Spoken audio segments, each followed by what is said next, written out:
Good afternoon students, अस्सलाम वालेकुम। कैसे हैं आप लोग? उम्मीद करती हूँ मैं आप सब लोग अच्छे होंगे और आप लोगों की तैयारी काफी अच्छी चल रही होगी।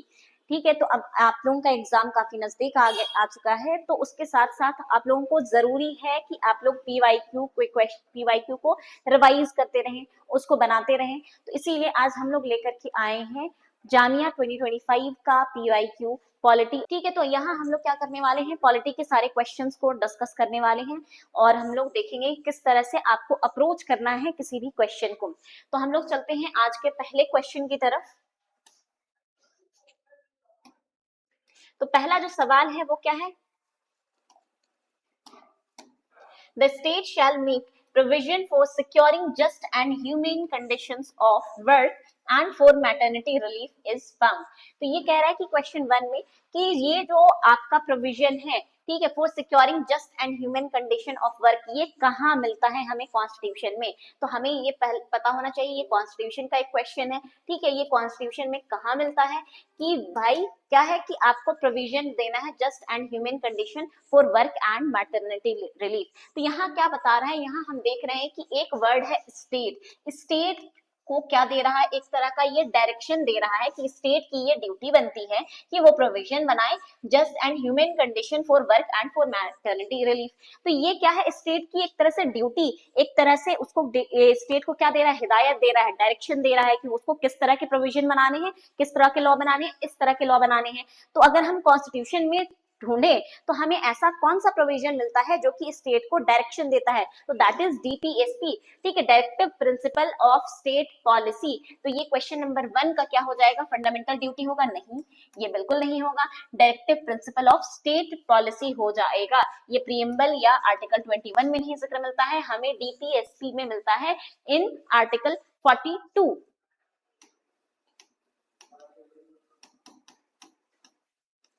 ठीक है, इसके बाद हम लोग चलते हैं नेक्स्ट क्वेश्चन की तरफ। A writ of mandamus will not lie against। writ of mandamus, हम लोग writ की जब बात करते हैं तो writ jurisdiction अगर देखें तो सुप्रीम कोर्ट का है 32 में, हाई कोर्ट का है 226 में। ठीक है, तो ये writ जो of mandamus है वो किसके अगेंस्ट में नहीं लाई करेगा, ये बात पूछ रहा है।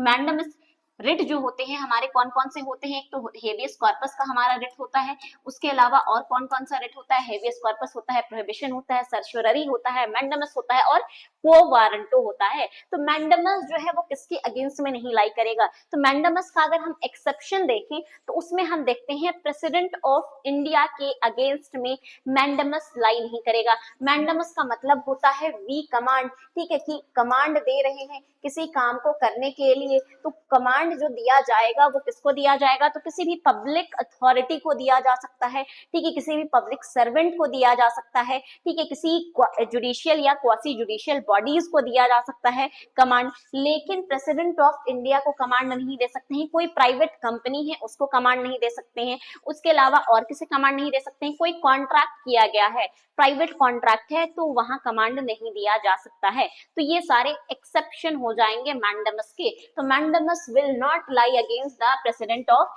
इंडिया। इसके बाद नेक्स्ट क्वेश्चन की तरफ हम लोग चलते हैं।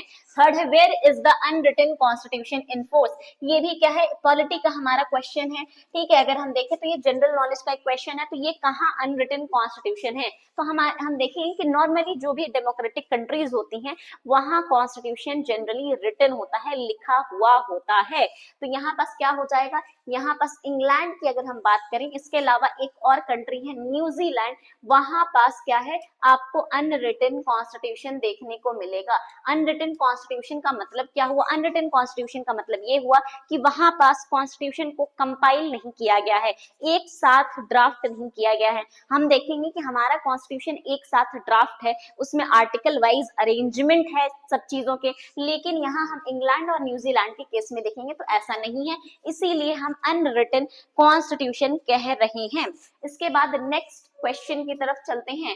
Which article of Constitution empower the Supreme Court to review its own judgment। तो अगर हम इसे देखें तो ये अभी के कॉन्टेक्स्ट में भी ये क्वेश्चन बहुत इंपॉर्टेंट बन जाता है। ठीक है, क्या कह रहा है कि सुप्रीम कोर्ट के पास पावर है अपने ही जजमेंट को रिव्यू करने का। सुप्रीम कोर्ट में हम देखें कि सुप्रीम कोर्ट चाहे तो उसने कोई भी अपनी जजमेंट ऑलरेडी दे दी है, लेकिन उसके पास still he has power to review that judgment. कब वो रिव्यू कर सकता है? अगर कोई एडिशनल एविडेंस अगर उसे मिल गया है, या फिर ये सामने वाला इंसान ये प्रूव कर दे कि मिसकैरेज ऑफ जस्टिस हुआ है, तो भी वो क्या कर सकता है? अपने ही जजमेंट को रिव्यू कर सकता है। तो यहाँ पास क्या है, कौन सा आर्टिकल हो जाएगा? तो अगर हम आर्टिकल 143 की बात करते हैं तो article 143 deals with advisory jurisdiction. Advisory jurisdiction का मतलब ये होता है कि सुप्रीम कोर्ट जो है वो अगर प्रेसिडेंट मांगे एडवाइस तो वो ऑन क्वेश्चन ऑफ लॉ, तो supreme court have to provide that advice. ठीक है, उसी को हम कहते हैं एडवाइजरी जुरिस्डिक्शन। तो ये भी एक इंपॉर्टेंट आर्टिकल है, हमें याद रखना है कि article 143 relates to advisory jurisdiction. It was also in news, that's why it's also become important. इसके अलावा आर्टिकल 32 जो कि रिट जुरिस्डिक्शन के बारे में बात करता है ऑफ सुप्रीम कोर्ट, और आर्टिकल 131 बात करता है ओरिजिनल जुरिस्डिक्शन की, original jurisdiction of Supreme Court. What is original jurisdiction of Supreme Court? तो original jurisdiction of Supreme Court उसे कहते हैं कि जहां पास डिस्प्यूट सेंटर और स्टेट के बीच में हो, स्टेट और स्टेट के बीच में हो, उसे ओरिजिनल जुरिस्डिक्शन कहते हैं। ओरिजिनल जुरिस्डिक्शन कहते क्यों है? क्योंकि जो भी डिस्प्यूट सेंटर और स्टेट के बीच में हो रहा है, या जो भी डिस्प्यूट स्टेट और स्टेट के बीच में हो रहा है, वो डिस्प्यूट क्या है? सिर्फ और सिर्फ हियर करेगा हमारा supreme court, and that's why this is named as original jurisdiction. तो ये तीनों तो हमारा नहीं होगा, but still these three are important. तो प्लीज आप लोग याद कर लीजिएगा, हमारा आंसर होगा article 137 talks about the review of judgement by supreme court on its own. ठीक है, नेक्स्ट क्वेश्चन की तरफ हम लोग चलते हैं। इसके बाद, For how many years a person has to be high court judge to become a supreme court judge? Supreme court के जज बनने के लिए आपको हाई कोर्ट का जज कितने साल तक रहना है? ठीक है, ये बात जो दी गई है वो आर्टिकल 124 के क्लॉज 3 में बताई गई है कि आखिर क्या है qualification to become a supreme court जज। अगर कोई सुप्रीम कोर्ट का जज बनना चाह रहा है तो पहला क्वालिफिकेशन बताया गया है कि या तो वो एडवोकेट बने 7 साल के लिए, he has practice as an advocate for 7 years, या फिर वो he has been a high court जज फॉर 5 years, या फिर he has been a distinguished jurist. Distinguished jurist का मतलब क्या होता है? A person who has eminent knowledge in law, a person who has eminent knowledge in law.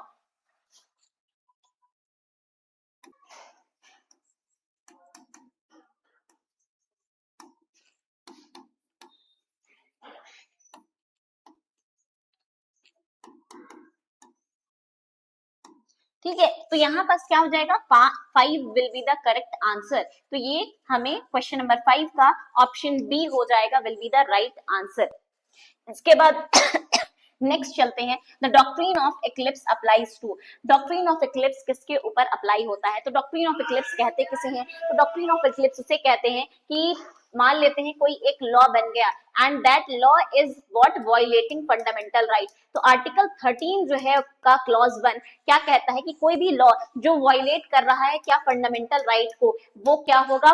Void हो जाएगा। ये बात आर्टिकल 13 कहता है। लेकिन जुडिशियरी ने कहा वेट, रुकिए, अभी पूरी बात सुन लीजिए। मान लेते हैं कोई लॉ जो कि वायलेट कर रहा है फंडामेंटल राइट को, उसको हम क्या मानेंगे? उसको हम डेड नहीं मानेंगे, उसको हम वॉइड नहीं मानेंगे, बल्कि हम क्या मानेंगे? उसको इनएक्टिव मानेंगे। इनएक्टिव मानेंगे। क्यों इनएक्टिव मानेंगे? कि मान लेते हैं कि कोई ऐसा सर्कमस्टांसेस आया कि बाद में हमने क्या किया? प्रोविजन को अमेंड कर दिया, चेंज कर दिया। तो हम जब प्रोविजन को जब अमेंड करेंगे और उस अमेंडमेंट की वजह से ये जो फंडामेंटल राइट वायलेट हो रहा था ना हो, ठीक है, हमने अमेंडमेंट लाया और उस अमेंडमेंट की वजह से क्या हुआ कि फंडामेंटल राइट वायलेट अब नहीं हो रहा है, तो वहां पास क्या होगा? ये जो इनएक्टिव लॉ है वो दोबारा से एक्टिव हो जाएगा। अगर बाद में अमेंडमेंट लाने की वजह से क्या है, ये जो वायलेशन हो रहा था ये नहीं होने लगेगा, तो इसे हम दोबारा से एक्टिव कर देंगे। This is known as doctrine of eclipse. और ये डॉक्ट्रिन ऑफ एक्लिप्स का जो कॉन्सेप्ट है वो हमारे किसमें नहीं दिया हुआ है? कॉन्स्टिट्यूशन में नहीं दिया हुआ है। ठीक है, लेकिन ये रिलेटेड है, related to article 13 clause 1।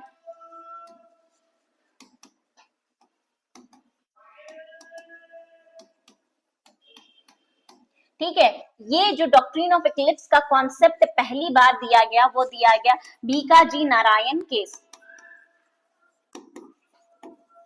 Narayan versus state of MP के केस में पहली बार डॉक्ट्रिन ऑफ इक्लिप्स के बारे में बात किया गया।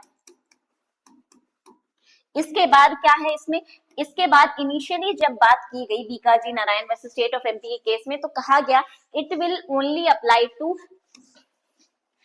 फर्स्टली क्या हुआ, इनिशियली क्या हुआ, only apply to pre constitutional law. Pre constitutional law किसे कहते हैं, प्री कॉन्स्टिट्यूशनल लॉ उसे कहते हैं जो कि कॉन्स्टिट्यूशन के इन्फोर्समेंट से पहले लॉज बन चुके हैं। तो पहले कहा गया कि भाई ये सिर्फ और सिर्फ प्री कॉन्स्टिट्यूशनल लॉ पर डॉक्ट्रिन को अप्लाई किया जाएगा, लेकिन बाद में हम देखेंगे बहुत सारे केसेस हैं, दुलारे लोध का केसेस है, ठीक है, हमारे पास अंबिका मिल्स का केसेस है, उन सारे केसेस में सुप्रीम कोर्ट ने कहा कि नहीं, doctrine of eclipse can also be applied to, also apply to post constitutional law।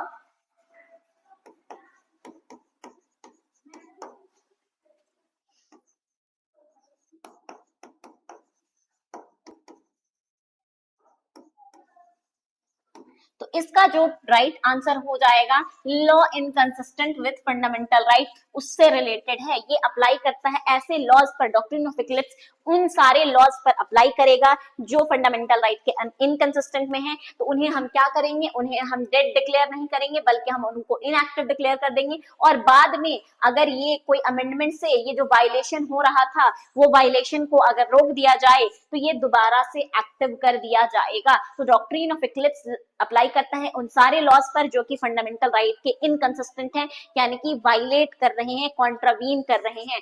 सो 6 का C will be the right answer. तो नेक्स्ट क्वेश्चन की तरफ चलते हैं। ये सारी चीजें डॉक्ट्रिन ऑफ इक्लिप्स के बारे में हैं, आप इसको याद कर लीजिएगा।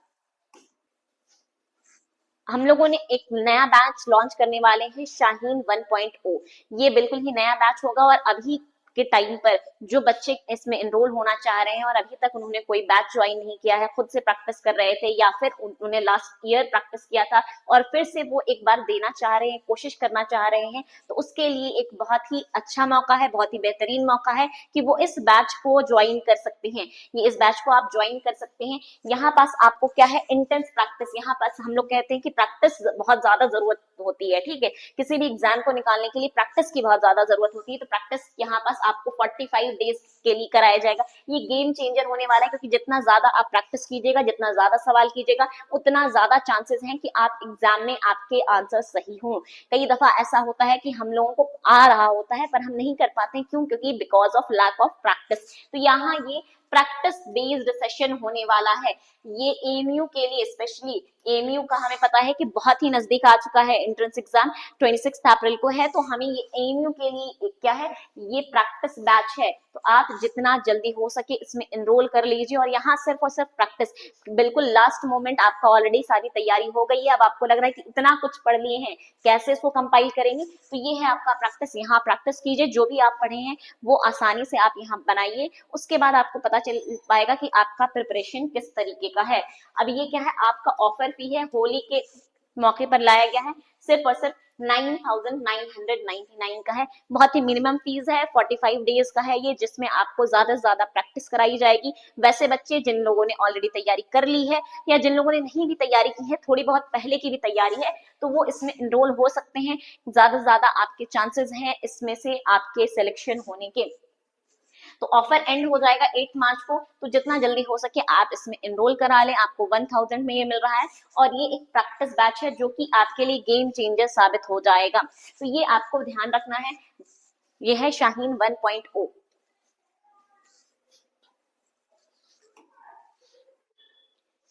ये आपका रहेगा शाहीन 1.0 बैच का आपका पूरा सेशन हम लोगों ने ये बनाया है कि आपका वोकैब की क्लास होगी, लीगल जीके की क्लास होगी, कॉन्स्टिट्यूशन की क्लास होगी, डेली बेसिस पर आपकी क्लासेस होंगी, वोकैब की क्लासेस होगी, ये सब के सब प्रैक्टिस सेशन होंगे। एमसीक्यूज इसमें आपको दिए जाएंगे, इसमें प्रैक्टिस करवाए जाएंगे ऑनलाइन क्लासेस के थ्रू, और साथ में अलग से आपको प्रैक्टिस शीट्स भी दी जाएंगी। तो यहाँ बस आप देख सकते हैं ये आपका शेड्यूल रहेगा।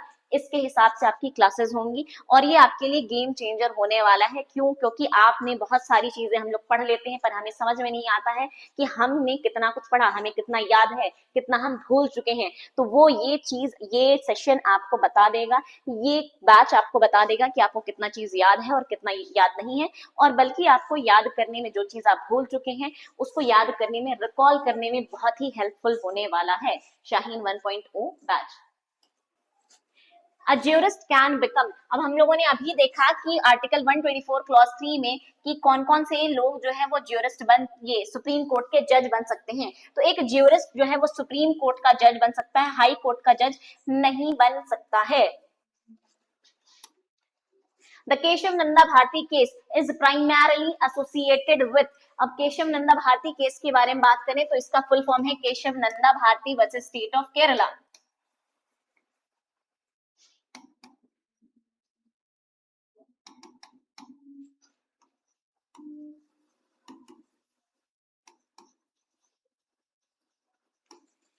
ठीक है, अब इस केस में कहा गया, इस केस में कहा गया कि भाई क्या है, सवाल उठ रहे थे related to amendment of constitution की, कॉन्स्टिट्यूशन को अमेंड हम कर सकते हैं या नहीं कर सकते हैं। अलग अलग केस में अलग अलग बातें कही गई। एक केस आया, ठीक है, शंकरी प्रसाद का, उसमें कहा गया कि कॉन्स्टिट्यूशन को अमेंड किया जा सकता है, पूरा का पूरा कॉन्स्टिट्यूशन। लेकिन फिर आता है गोलकनाथ का केस, गोलकनाथ में कहता है कि नहीं नहीं, फंडामेंटल राइट्स को तो किसी भी हालत में अमेंड नहीं कर सकते हैं, fundamental right can not be amended, can never be amended. लेकिन फिर आता है हमारा केशव नंदा भारती का केस। इस केस में कहा गया कि संविधान के कुछ बेसिक प्रिंसिपल हैं, कुछ बेसिक नींव है, कुछ बेसिक फंडामेंटल है, बुनियाद है जिसके ऊपर बना है हमारा संविधान, जिसके ऊपर बना है हमारा कॉन्स्टिट्यूशन। तो जिस बुनियाद पर हमारा कॉन्स्टिट्यूशन बना है, जिस नींव पर हमारा कॉन्स्टिट्यूशन बना है, जिस बेस पर हमारा कॉन्स्टिट्यूशन बना है, उस बेस को चेंज नहीं किया जा सकता है, उस बेस को अमेंड नहीं किया जा सकता है। बाद बाकी आपको जो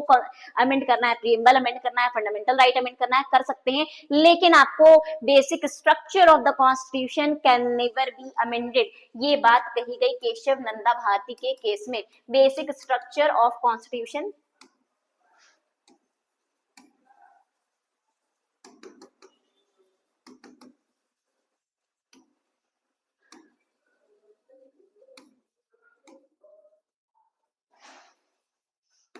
कैन नेवर बी अमेंडेड, ये बात कही गई। इसमें क्या बने, 13 जजेस थे, इसमें 13 जजेस थे, लार्जेस्ट बेंच एवर, यानी लार्जेस्ट, इतने सारे जज किसी केस में पहली बार और अभी तक कभी नहीं हुआ है कि 13 जजेस की कोई बेंच बनी हो। ठीक है, तो 13 जजेस बेंच, लार्जेस्ट बेंच एवर है ये। तो अगर पूछेगा कि किस केस में 13 जजेस की बेंच बनी थी या लार्जेस्ट बेंच बनी थी, तो that will be Keshav Nanda Bharati case. किसी भी कॉन्स्टिट्यूशनल मैटर पर अगर सुनवाई होती है तो कम से कम 5 जजेस, मिनिमम 5 जजेस to hear any constitutional matter, minimum 5 जजेस होने चाहिए। तो अगर कॉन्स्टिट्यूशन बेंच बनता है तो उसमें कम से कम 5 जजेस बैठते हैं।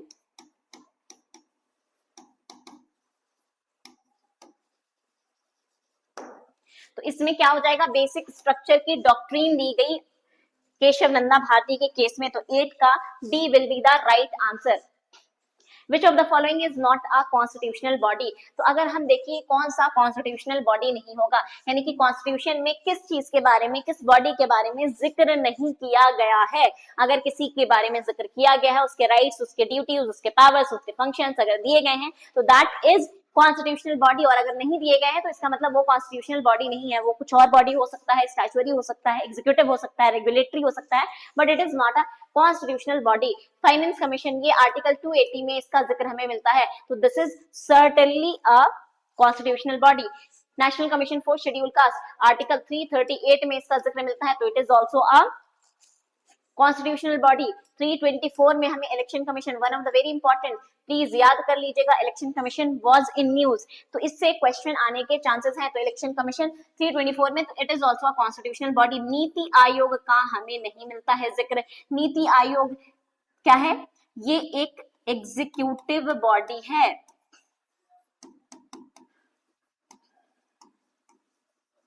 जिसने रिप्लेस किया है प्लानिंग कमीशन को।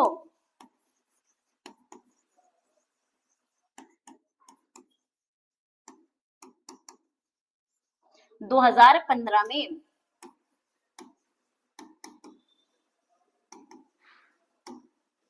ठीक है, तो NITI Aayog will be the correct answer. तो option D is the correct answer, that is NITI Aayog. अगर मान लेते हैं इसमें आपको सब चीजों के बारे में नहीं भी पता होता, सिर्फ नीति आयोग, क्योंकि NITI Aayog is a very famous body, बहुत ज्यादा हमेशा न्यूज में रहती है। ठीक है, इसके चेयरपर्सन होते हैं, इसके चेयरमैन कौन होते हैं, इसके चेयरमैन प्राइम मिनिस्टर होते हैं, एक वाइस चेयरपर्सन होता है और एक होता है हमारा क्या इसका सीईओ। तो ये तीन ये होते हैं, ये तीन मेंबर आपको नाम याद रखने हैं तीनों के तीनों के। तो नीति आयोग क्या है, एग्जीक्यूटिव बॉडी है। तो ये अगर आपको पता था तो ये इजिली आप इसको एलिमिनेट कर लेते।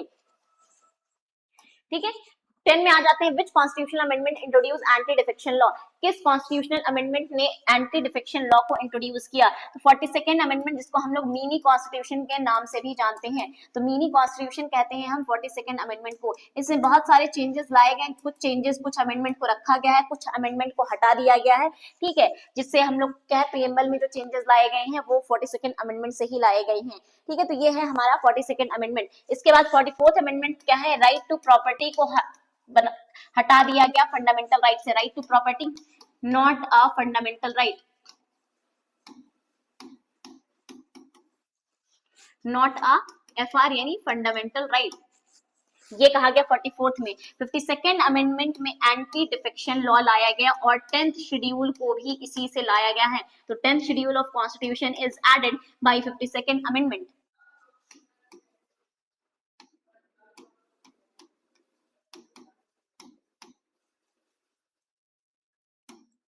ये हो गया। 73rd अमेंडमेंट बात करता है पंचायत की। पंचायत को एक कॉन्स्टिट्यूशनल बॉडी बनाया गया 73rd अमेंडमेंट से। तो हमारा इसका हो जाएगा option C will be the correct answer of question number 10। Question number 11 आते हैं, the maximum gap permissible between two session of parliament is. ठीक है, तो यहाँ पास मैक्सिमम गैप के बारे में कहा है, आर्टिकल 85 ऑफ इंडियन कॉन्स्टिट्यूशन बताता है कि आखिर दो सेशन के बीच में ज्यादा से ज्यादा 6 महीने का गैप हो सकता है, यानी कि एक सेशन हो रहा है तो दूसरा सेशन 6 महीने के अंदर अंदर आपको कराना है, यानी कि 6 महीने के गैप में आपको 2 सेशन करा लेना है। ठीक है, टिपिकली हमारे यहाँ क्या है, इंडिया में 3 सेशन होते हैं, monsoon session, budget session and winter session.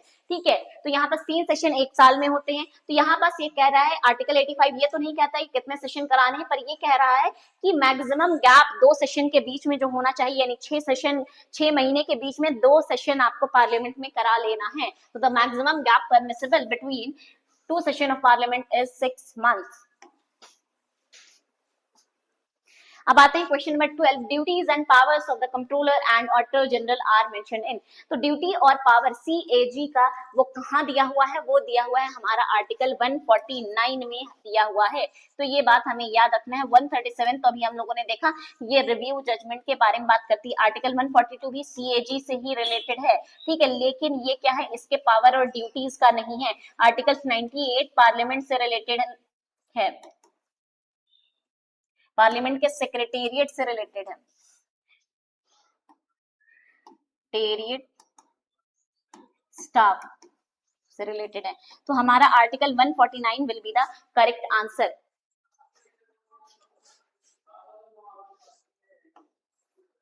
इसके बाद हम चलते हैं क्वेश्चन नंबर 13 पर, what do you mean by the legal term. ठीक है, तो अब हम लोग देखेंगे लीगल के कुछ पीवाईक्यूज 2025 के। ठीक है, 2025 में जो लीगल में जो आया था वो हम देखने वाले हैं। ठीक है, हेबियस कॉर्पस जो कि एक तरह से लीगल टर्म है, लीगल मैक्सिम है। इसका मतलब क्या होता है, तो हेबियस कॉर्पस एक हमारा रिट है। ठीक है, जिसका मतलब होता है, लिटरल मीनिंग देखें तो you may have the body. ये इशू कहाँ किया जाता है, मान लेते हैं किसी भी इंसान को अनलॉफुली अरेस्ट कर लिया गया है, अनलॉफुली डिटेन कर लिया गया है, कैद कर लिया गया है अनलॉफुल तरीके से, तो वहां पास आप इस रिट को इशू करा सकते हैं अंडर आर्टिकल 32 एंड आर्टिकल 226 कि भाई इस इंसान को या मेरे रिलेटिव को या किसी भी इंसान को, ठीक है, क्या किया गया है, गलत तरीके से डिटेन कर लिया गया है। It can be issued again private as well as public. कोई भी प्राइवेट पर्सन है उसके अगेंस्ट भी आप इशू करा सकते हैं, पब्लिक पर्सन के, यानी कि मान लेते हैं आपको जेल में इलीगली डिटेन करके रखा गया है, या आपको किसी पर्टिकुलर इंसान ने, इंडिविजुअल ने आपको कैद कर लिया है, किडनैप कर लिया है, तो भी आप हेबियस कॉर्पस का रिट लगा सकते हैं, या आपको कहीं जाने नहीं दे रहा है तो वहां पर हेबियस कॉर्पस का रिट लग सकता है। तो इसका क्या हो जाएगा, the body required for the response, कि जिस इंसान के बारे में पूछा जा रहा है तो उसको रिस्पॉन्स आप दीजिए कि आपने क्यों आखिर उस बॉडी को, उस इंसान को आपने कैद करके रखा है। Do you have any legal authorisation, और अगर लीगल ऑथराइजेशन नहीं है तो प्लीज उन्हें आप रिलीज कीजिए। तो 13 का A will be the correct answer. Which of the following is not a fundamental right? Fundamental right इसमें से कौन सा नहीं है? तो अगर हम देखें राइट टू इक्वालिटी आर्टिकल 14 है,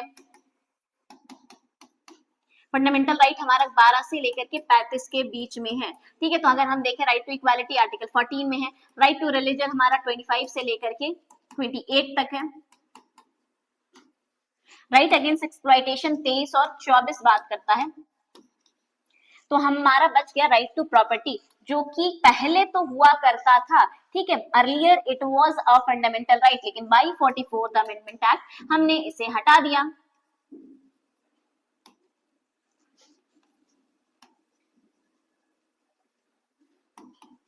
रिमूव कर दिया है, and now it is in article 300A।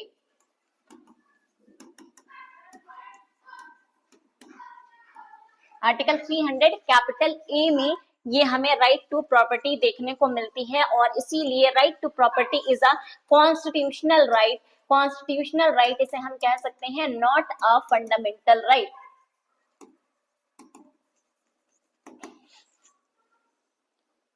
ये एक क्या है, कॉन्स्टिट्यूशनल राइट है, फंडामेंटल राइट नहीं है।